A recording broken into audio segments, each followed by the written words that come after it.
Hello बच्चों, कैसे हैं आप लोग। आपकी परीक्षा के पहले मैं आपको समास पढ़ा रही थी। समास की परिभाषा, सामासिक शब्द और समास विग्रह, तत्पुरुष समास की परिभाषा, इतनी चीज़ें मैं आपको बता चुकी थी। आज मैं पुनः एक बार बता रही हूँ, ध्यान से सुनिए। समास परस्पर संबंध रखने वाले दो या दो से अधिक पदों या शब्दों के मेल को कहते हैं। दो या दो से अधिक शब्दों या पदों के मेल को समास कहा जाता है। इनसे बनने वाले शब्द सामासिक शब्द कहलाते हैं। इन्हें समस्त पद या सामासिक पद भी कहा जाता है। इनमें दो भाग होते हैं, एक पहला शब्द और एक दूसरा शब्द। मतलब जब दो या तीन शब्दों को मिलाया जाता है तो उसमें दो भाग कर दिए जाते हैं। पहले भाग को हम पूर्व पद कहते हैं और दूसरे भाग को हम उत्तर पद कहते हैं। जैसे सामासिक पद में दो भाग हो जाते हैं, पहला पद पूर्व पद कहलाता है और दूसरा पद उत्तर पद कहलाता है। इनको अलग अलग करने की प्रक्रिया समास विग्रह कहलाती है। सामासिक पदों को अलग अलग करने की प्रक्रिया समास विग्रह कहलाती है। अब समास के भेद कितने हैं? समास के 6 भेद हैं। सबसे पहला तत्पुरुष समास, फिर कर्मधारय समास, द्वंद्व समास, द्विगु समास, बहुब्रीहि समास और अव्ययी भाव समास। ये 6 भेद हैं समास के। सबसे पहले तत्पुरुष समास। तत्पुरुष समास का उत्तर पद जो होता है वो प्रधान होता है। अभी हमने आपको बताया उत्तर पद जो दूसरा पद होता है, शब्द का दूसरा पद जो होता है वो प्रधान होता है। मतलब उस वाक्य में उत्तर पद जो होगा उसी के आधार पर वाक्य की क्रिया वगैरह रखी जाती है। तो जो उत्तर पद है वो तत्पुरुष समास में प्रधान होता है। तत्पुरुष समास के भेदों को हम कारकों के नामों के आधार पर रखते हैं। तत्पुरुष समास के 6 भेद हैं जो कारकों की विभक्तियों के आधार पर रखे गए हैं। पहला कर्म कारक के आधार पर कर्म तत्पुरुष, जिसमें को विभक्ति होती है। फिर करण तत्पुरुष, जिसमें करण में आपको मालूम है से विभक्ति होती है या द्वारा विभक्ति होती है, तो करण तत्पुरुष। फिर तीसरा है संप्रदान तत्पुरुष, जिसमें के लिए की विभक्ति लगाई जाती है। और आपके तत्पुरुष समास में भी के लिए जो शब्द आएगा, जैसे डाक के लिए गाड़ी, तो ये के लिए शब्द डाक गाड़ी में हट जाएगा। तो जो शब्द हट जाता है उसे हम कहते हैं उस शब्द का लोप हो गया। तो ये सबसे पहला कर्म तत्पुरुष, फिर करण तत्पुरुष, उसके बाद संप्रदान तत्पुरुष, अपादान तत्पुरुष, संबंध तत्पुरुष और अधिकरण तत्पुरुष। ये 6 तत्पुरुष हैं। तत्पुरुष के भेद हैं जो 6 हैं। कर्म तत्पुरुष, करण तत्पुरुष, संप्रदान तत्पुरुष, अपादान तत्पुरुष, संबंध तत्पुरुष और अधिकरण तत्पुरुष। तो तत्पुरुष में उत्तर पद प्रधान होता है और इसके विभक्तियों के आधार पर इनको 6 भागों में रखा गया है। इनके 6 भेद बताए गए हैं। अब आज मैं आपको कर्मधारय समास के बारे में बताऊंगी। कर्मधारय समास में उत्तर पद प्रधान होता है। अभी तत्पुरुष में समास में भी आपने पढ़ा कि उत्तर पद प्रधान होता है और उसी तरह से कर्मधारय समास में भी उत्तर पद ही प्रधान होता है। मतलब दूसरा पद जो होता है समास का वो प्रधान होता है, मुख्य होता है। विशेषण और विशेष्य या उपमेय और उपमान का संबंध होता है। जैसा 2 शब्द होते हैं तो दोनों शब्दों के बीच आपस में संबंध क्या है? विशेषण और विशेष्य का संबंध है या उपमेय और उपमान का संबंध है। विशेषण विशेष्य का समझ लीजिए आपको, क्योंकि आप विशेषण और विशेष्य पढ़ चुके हैं। विशेषण आप अच्छी तरह से समझते हैं। संज्ञा या सर्वनाम की विशेषता बताने वाले शब्द विशेषण कहलाते हैं और विशेष जिन शब्दों की, जो संज्ञा सर्वनाम शब्दों की विशेषता बताई जाती है, उन्हें हम विशेष कहते हैं। तो जैसे यहाँ पर लाल किला, अब किला कैसा है? लाल है, इसलिए किले की क्या विशेषता बताई गई है? रंग के आधार पर ये लाल रंग का बताया गया है। तो लाल किला, इसका विग्रह क्या होगा? लाल है जो किला।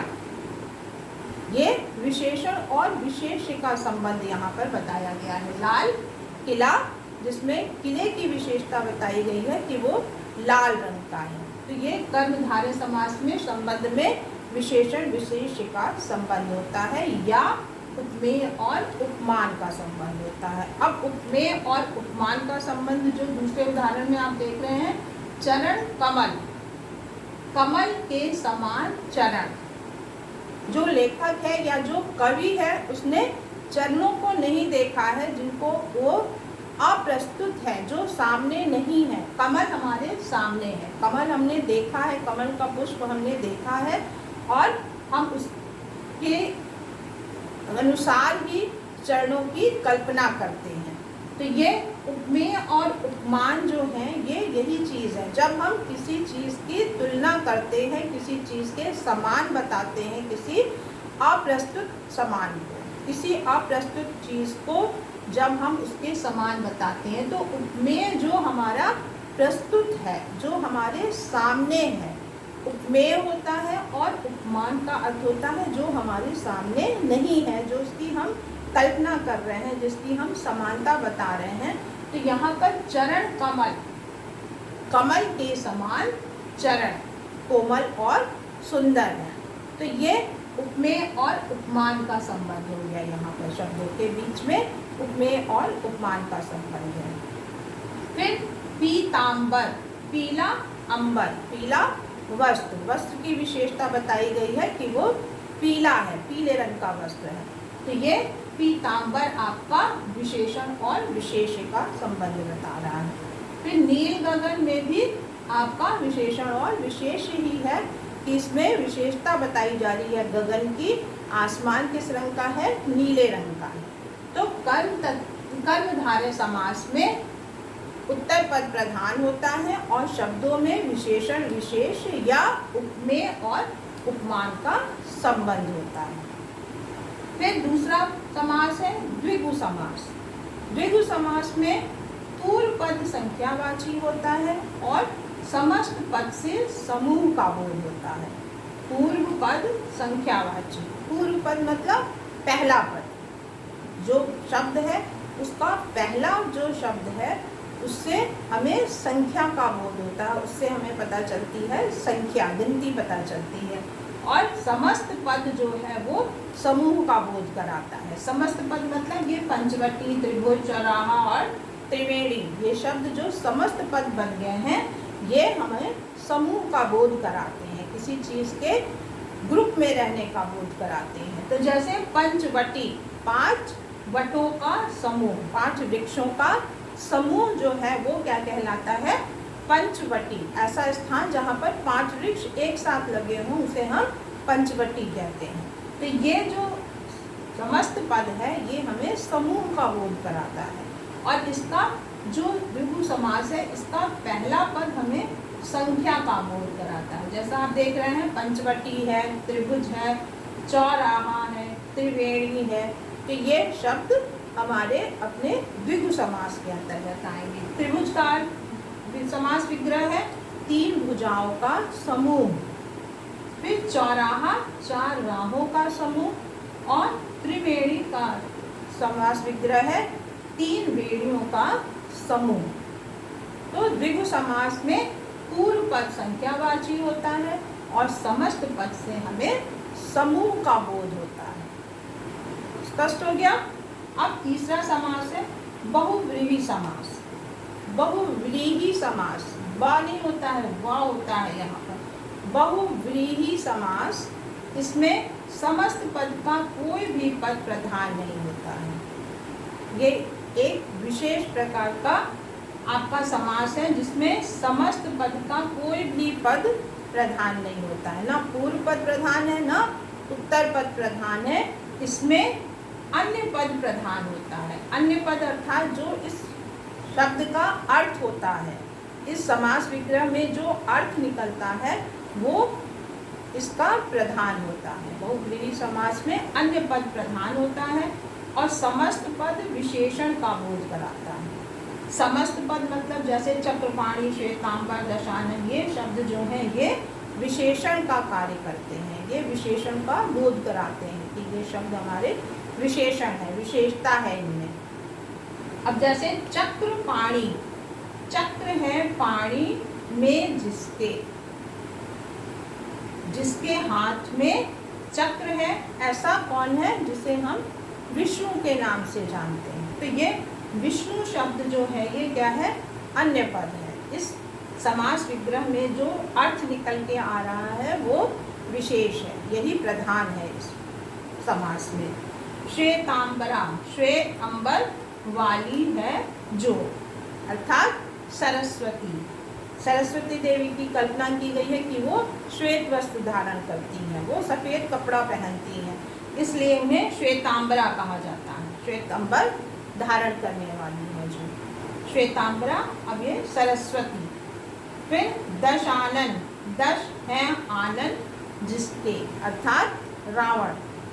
तो ये समास विग्रह में आप देख रहे हैं जिसके, वाली, जिसके, ये शब्द भी आपके बहुव्रीहि समास में आते हैं। बहुव्रीहि समास में जब हम समास विग्रह करते हैं तो जिसका, जिसके, जिसकी, वाला, वाली, वाले आदि शब्द भी आते हैं समास विग्रह के समय।